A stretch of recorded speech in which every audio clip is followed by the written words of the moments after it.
a moment, a season in my life. I put you in my plans. I did what I thought was right. I worked so hard just to watch it die. Sometimes you have to leave some things behind. You know, the brothers are gone, but Phil and Rick should be able to play in Pantera if that's what they want to do. You know, Yeah. most people don't realize that Phil wasn't the original singer. Terry Glaze was, and Yeah. did like 3 albums with him, you know. Or I just seen Foreigner. Well, I didn't just see him. I saw Foreigner with, who did I see him with? I can't remember who they were with anyway, but Foreigner, they're an original member in the band, and they're still touring, you know. I mean, sometimes I see that people don't care. They just want to hear the music. Well, You know, like, people are very nostalgic about their music. You know, yeah, they're sensitive and protective of it, but they're nostalgic about it. So those are the two things you go against. And yes, I've been in a lot of bands where I'm replacing somebody. So, you know, all as I can do is do my best to uphold the parts. When I played in Dokken, I went out of my way. I had about a week to learn the set from the beginning. And I really pride myself in staying as true to the music as I possibly can, you know. So I always feel like I'm at least at 97 or 98% of, you know, I change a couple of things here and there for the fun of it. You know, if there's a shred part, maybe I'll just do my own version of that. But, you know, if there's certain melodies and, you know, so, you know, I might add some pinch harmonics maybe where they're not on the record, you know, just to add a little spice live. But, you know, I think that's me doing my part, saying, hey, I respect this music. I respect the fans. So I'm going to play this the way I'd like to hear it if I was a fan watching it, you know. So that's all I can do, you know. And hey, if I can make a living playing music and I get to join Dokken for a while, you know, if there's some people are upset about it, sorry, nothing I can do about it. But hey, I'm getting to live my dream and do my thing. So, you know. yeah. Well, let's talk about the elephant in the room. It broke, what, yesterday or the day before? The whole cluster that we call Bulletboys. So tell me, first of all, I want to know this. How did you get involved with Mark and Bulletboys? And your wife was the manager too, wasn't she? So how did all that end up happening? Well, Jessica was previously, not anymore, friends with Mark's girlfriend at the time for a long time. And actually, Jessica met Mark first because Jessica used to own a medical marijuana dispensary, and Mark used to go in there. And that's how she met Mark, really, I think, or got to know him through that. He was a customer there. And, she ended up going to his shows and then meeting his girlfriend. We're going back almost 20 years now, almost, 15, Okay. 17 years. I don't know the exact amount of time. And so we were around Mark a lot just as friends, going out to have dinner with them sometimes, running into them at parties, going to their shows and stuff like that. And then, we would see little pieces of how Mark was. If you're around him for, more than an hour, you're going out to eat, you'll see, he would put on his nice person face for a bit most of the time, but then he started, getting into little things here and there. You see little hints of like, oh, do you know who I am kind of stuff, kind of mentality. And okay, that's Mark, whatever. He played in the Bulletboys. We all respect that. I grew up listening to them as well. I was a fan. I'll say that for sure. I bought the first album when it came out. Thought it was cool. Most definitely.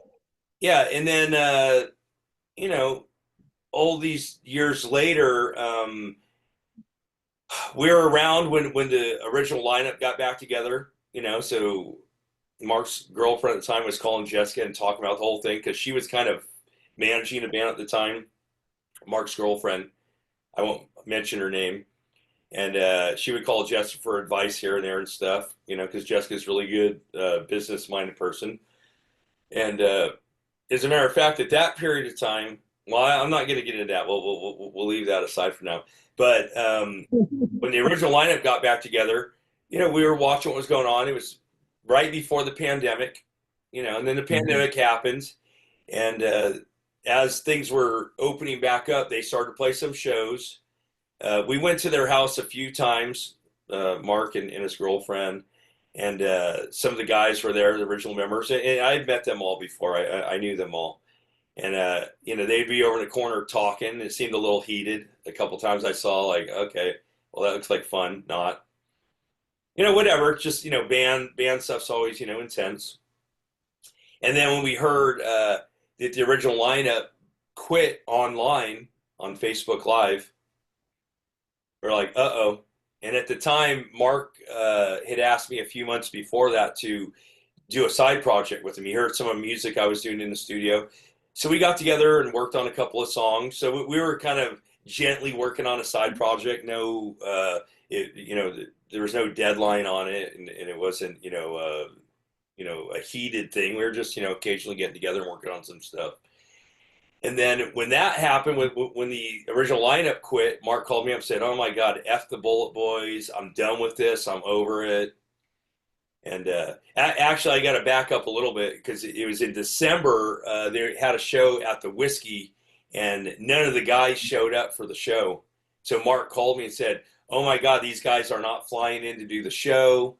Can you come over here, Ira, learn the songs on acoustic in the next 2 hours and hit the stage with me?" He sent me the set list. I started working on it immediately. I went there. I worked on the songs in the car, walked in, and we hit the stage 15 minutes later. We sat down, went over a couple little things real quick, and I sat in and played acoustic set with Mark. And then a few weeks later in January, the band, the original lineup, quits online on Facebook Live. And Mark calls me and says, "Man, I can't believe this. I'm done with this. I'm over it. F the Bulletboys. I've been to hell and back. And I have a festival coming up in a week. I'm just going to cancel it." And I'm like, no. Let's just put together a new lineup. And I was trying to help him. I thought it'd be cool. Yeah. I kind of knew what I was getting into because I knew how Mark was, but he kind of put on his best behavior face with me most of the time. I saw little signs here and there, but nothing. So I'm like, okay, he's just, a little bit of a temperamental artist, no biggie. I've heard stuff about him and whatever. So we ended up putting together this lineup. Jessica and myself got Fred Aching in the band. He was playing with us at Jam Night all the time. We got Brad Lang from Y&T, who was a buddy of ours. He also came and played with us at Jam Night all the time. I loved his energy, and he stayed at our house a few times. And so we brought these guys to the table and formed a new lineup. I got together with them. We did one rehearsal alone, the three of us, and then Mark came the next day, did one rehearsal, and then we flew out the next day for the Rock Island Fest in Florida. And for a thrown together thing last minute, it went really well. And then Jessica and Mark's girlfriend at the time started talking about, hey, they're going to co-manage the Bulletboys. Then she could have Jessica helping, and then I'm in the band, so it kind of serves everyone's purpose. It makes a lot of sense. And then a couple months into it, Mark broke up with his girlfriend of 14 years, decided he was done with it. She says she dumped him. He says he dumped her. So who knows? I think she said, "Get out." He's like, "I'm out." And, so there it was there. Now all of a sudden it's just Jessica managing the band. The girlfriend bows out.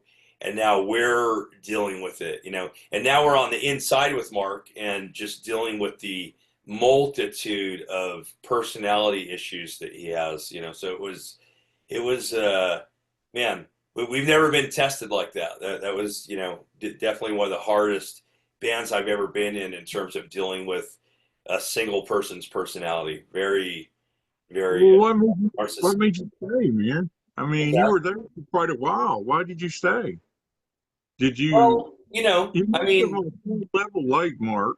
Yeah. I would say the first year, I mean, look, we're just coming out of the pandemic, right? We're making money, and Jessica's really good with dealing with people and managing people. She's, a very business-oriented minded person. And, we were able to manage him and his personality defects, you know, for the first year. Now it was difficult here and there, you know, it was just, you know, you fly out for the weekend and everything's going smooth, and he just decides to create drama out of nothing. As you know, you told me a story off air, a couple of stories.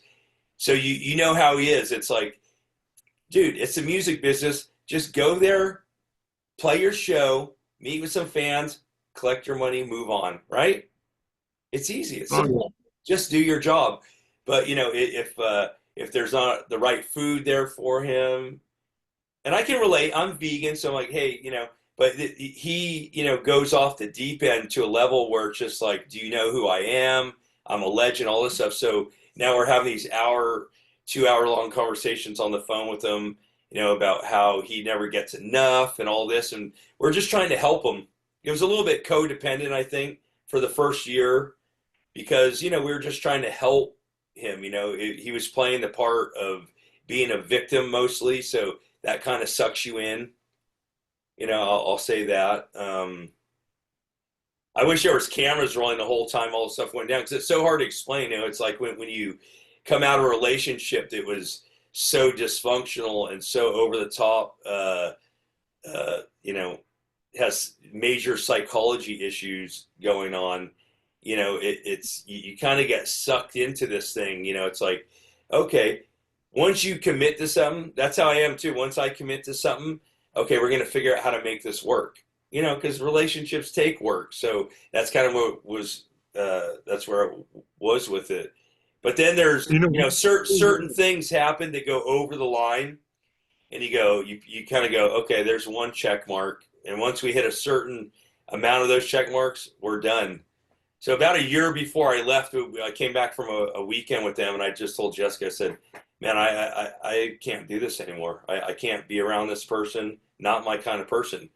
And we're like, well, you know, we're making money doing this. Let's just, you know, you fly out for the weekend. I mean, you know, playing music and dealing with this is better than, you know, if you go get a job doing this or that, you're going to deal with hard people there too. That's part of life, right? I mean, if you're working at a construction company, you're going to get along with everybody. No, there's going to be that jerk and that, you know, some guy yelling at you, and you know, you're going to have different issues anyway. So like, okay, I'll just figure out how to man up and get through this. But there was just a handful of things he started to do that were just so over the line, and we just hit a breaking point. We're like, okay, we're done. So, you know, one thing I want to say before we go farther, I've seen the Bulletboys many times, Mark many times, and one thing I got to say about him is, one, he's a great musician. People don't know that he's a great guitar player. Second, he still sounds the same as he did back in the 1980s. And third, he is a rock star. He looks like a rock star. Yeah. He puts on a hell of a show. No matter what. You know, I mean, Mick Sweet has said it best. He said that hour on stage is awesome. It's the other 23 hours dealing with Mark, you know, so I can agree with that. Now, let me have a rebuttal to the things that you said. So, yes, the live show and the musicianship is awesome. You know, his voice is on most of the time, but not all the time. But, you know, singers have it hard. Look, I'm not trying to throw him under the bus or just say bad things about him. There were some good things. A lot of times I feel like maybe it was just an act because, you know, it's like if you tell someone you love them, but then you smack them, do you really love them? You know what I mean? So, you know, love is an action. You know, he's always saying, I love you and stuff like that to Jess and I and people around him. But then he turns around and talks shit about him. And he does other things that are just so over the top that it's just like, you know, it negates all that, you know. And in terms of Mark being a great guitar player, when he just plays guitar, that's fine. And it's not easy to do this. I'm not saying that I'm a master of this, but when he's singing and playing guitar live, his guitar playing is a little bit sloppy. And I know he won't like to hear that, but, you know, either work on it, Mark, or don't. But if you watch videos, believe me, because Brad and I being on stage with them, it's just, you know, it's a noise fest coming out of his amp a lot of times. So, you know, it's not easy to see him play, but he doesn't pay attention to the guitar playing as much. And, you know, when he plays just guitar by himself and he's playing, you're like, wow, he kind of sounds a little bit like Eddie Van Halen. And that's where my compliment is. He could probably go out and play with Alex Van Halen and do, you know, a tribute thing to Eddie, because he can actually do that stuff. But when he sings and plays, you know, I think he could afford to tighten that up a bit, you know. But I'm just saying, I'm just being honest, you know, and I'm not saying that I'm any better at doing that, because it's not easy to do it, you know. But you know, it is what it is, you know. I think when he just sings by himself, then it's better, because he can really just focus on that, you know. But you know, it is what it is. So what was the breakdown that everybody saw on Sunday? I guess it was Sunday, right? I think it's when Metal Sludge put it up. Sunday? Yeah, I mean, What you know, happened I've in been the out of the end? band for a while. You know, there's a couple of things, you know, it's like, you know, I mean, when we're out on tour and, you know, we're in the backstage room, you know, Mark spits on people's things. I mean, it's vile. You know, the other band has their stuff back there, the opening band or something, and then the drummer's doing the drum solo, we go back there, and he just spits on people's stuff. I mean, he's so unaware, or he doesn't care. I don't know. And that kind of stuff is just gross to me. And then, you know, there was the incident where he borrowed my amp, and then I'm trying to get it back, and he said, "Yeah, I'll get it back to you." And the more I push for it, you know, finally he comes clean to me and says, "Hey, I sold your amp." He pawned it, actually. You know, and he never offered to replace it. You know, and I just think that that's just over the line. We had a conversation in our house one time about some stuff. You know, he doesn't have his credits bad, so he has no credit card. So we're paying for the travel expenses with our credit cards, and that's fine. Jessica's managing the band. You know, I think that's somewhat common to a certain degree. I mean, we had a business account, we could have had a business credit card, but no, we were using our credit, and then we would get reimbursed for the travel when we got paid for the shows and stuff. And that went fine for most of the time, until at the end he canceled one of the payments with the bank behind our back. You know, and Jessica was worried that he might do that one day, because, you know, money is an issue for him. He changes up your agreements all the time. All things like, oh, I need to get more money for this show, you know, and that's going against the amount that he agreed to pay. And Jessica always fought that and kept everything intact with the agreements, but it'd always be huge arguments about it. And it just got tiring after a while, you know. So I'm not here to expose all the BS with Mark, but, you know, it's like, you know, this has been going on for a long time, and he thinks he's all good and correct in it because it's his band, and that's fine. Go get some other people to abuse and treat like this, because he's really abusive, and we just put our foot down at a certain point after he canceled that, and then we had a show that canceled, and the deposit had been paid, and the protocol before is we'd all still receive half of our money because we committed to that show on our schedule, and he kept the money from a canceled show,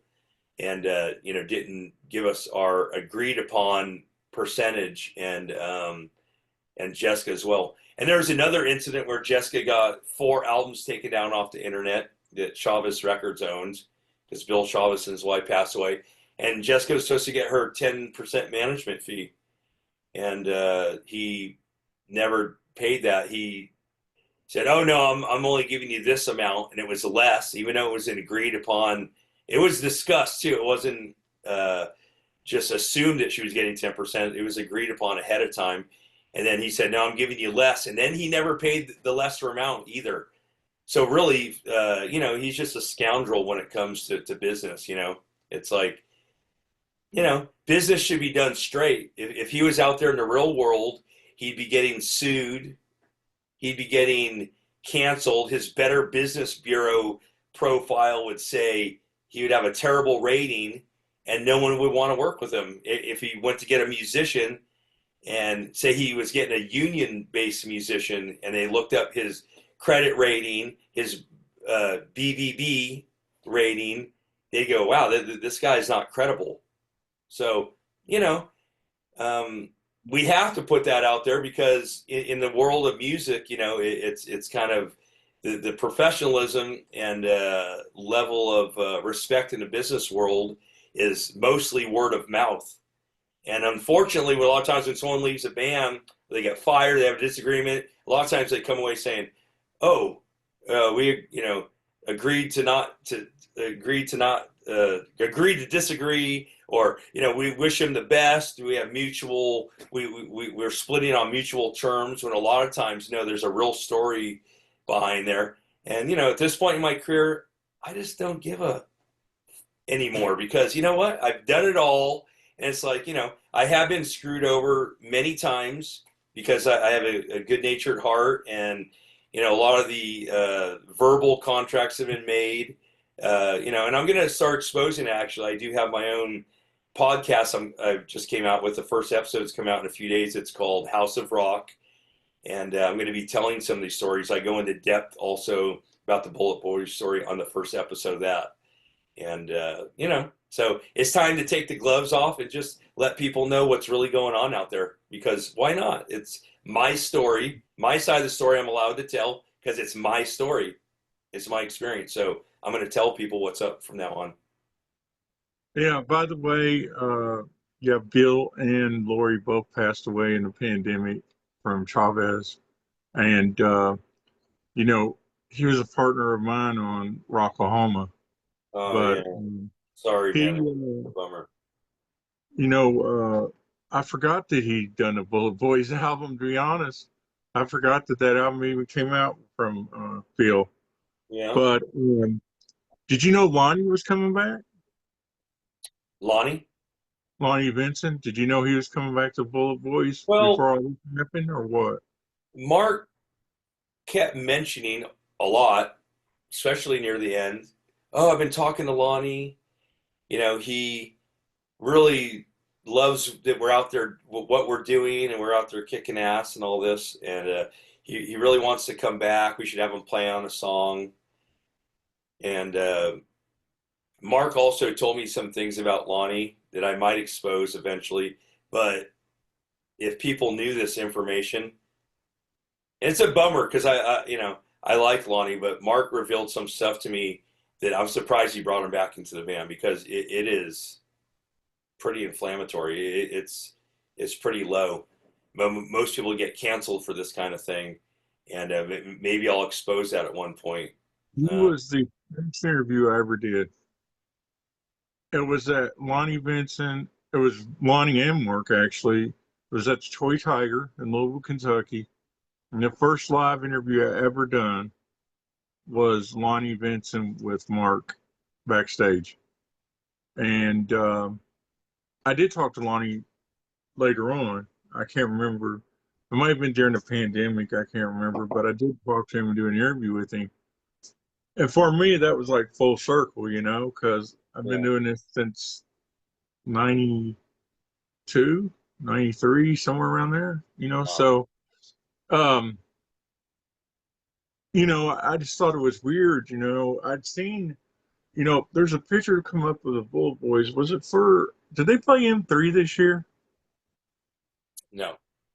They played somewhere, and it was a picture. But Bulletboys are not allowed to play M3 anymore. Oh, okay. Well, they've been blackballed because Mark kept calling the promoter incessantly and just reading him the riot act and all this stuff. And Mark calls us up, "Hey, we're going to be on next year's M3."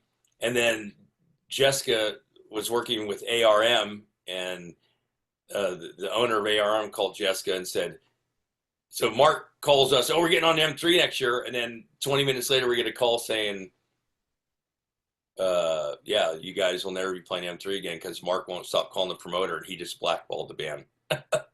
That's the kind of stuff that Mark does, just over and over. We were trying to help the band, and he just shoots himself in his own foot over and over and over again. The guy does not learn.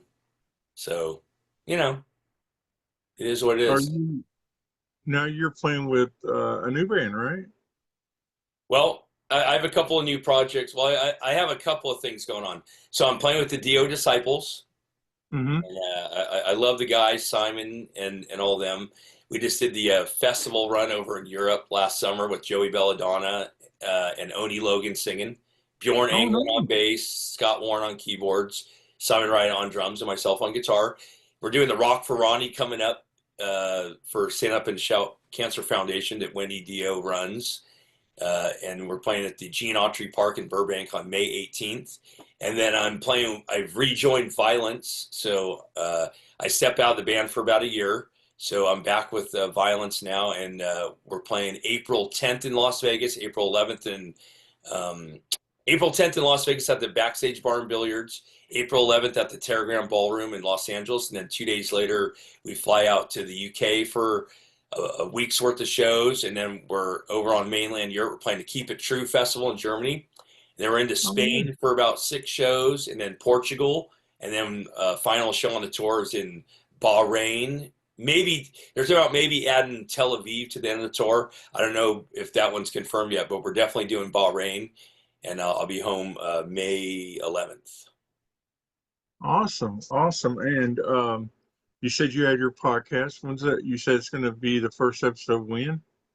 Yeah, it's going to be released tomorrow, I believe. It's a House of Rock. You can go to Ira Black's House of Rock on Facebook page, and Ira Black's House of Rock TV on YouTube channel, and also on Instagram, Ira Black's House of Rock TV.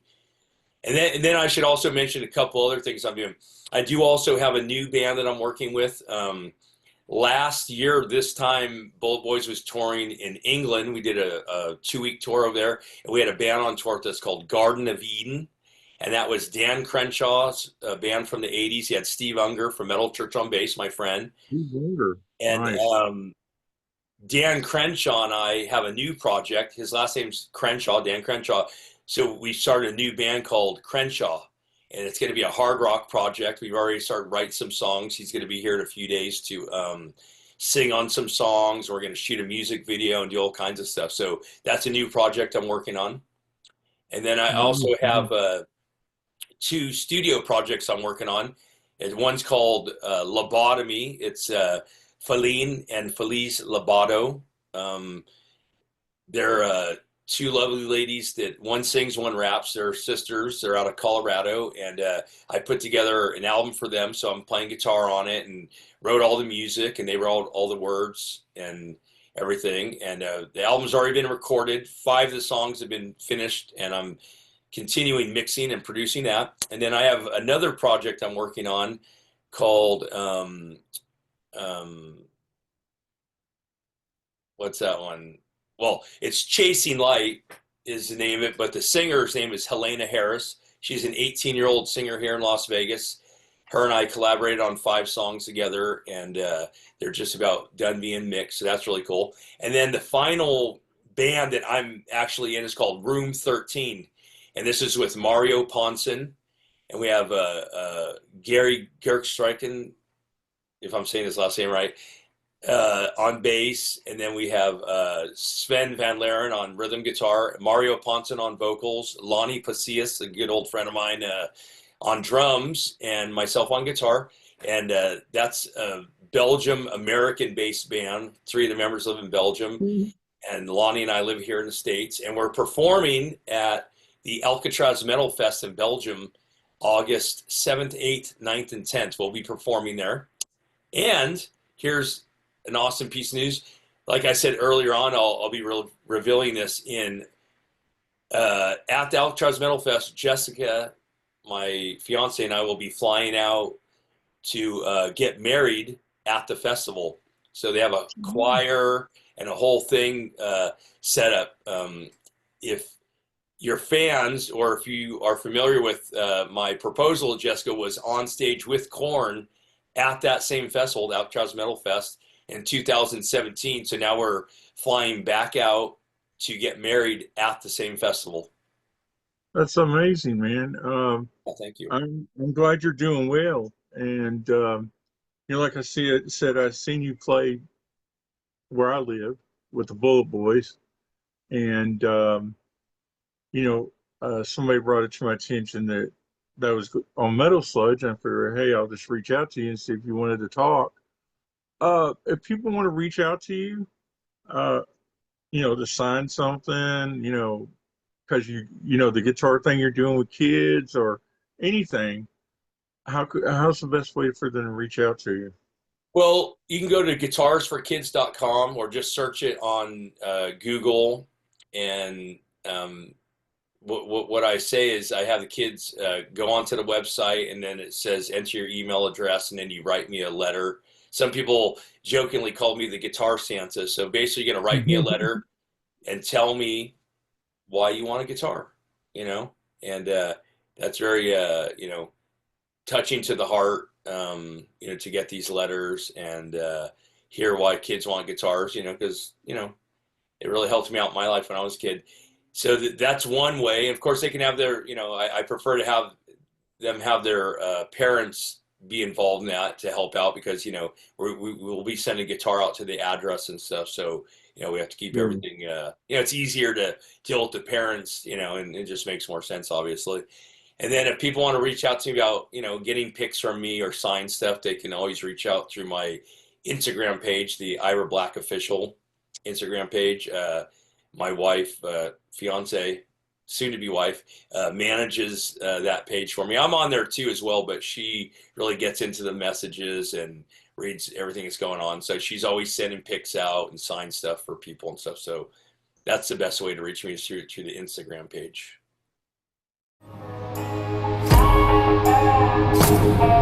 I'm a Sunday morning sinner in a white church, on my knees praying till it hurts in the back row with all the other lost souls. I'm a double shot of whiskey in a dive bar, a cowboy looking for a wild card I can take home. For the sun I'm long gone.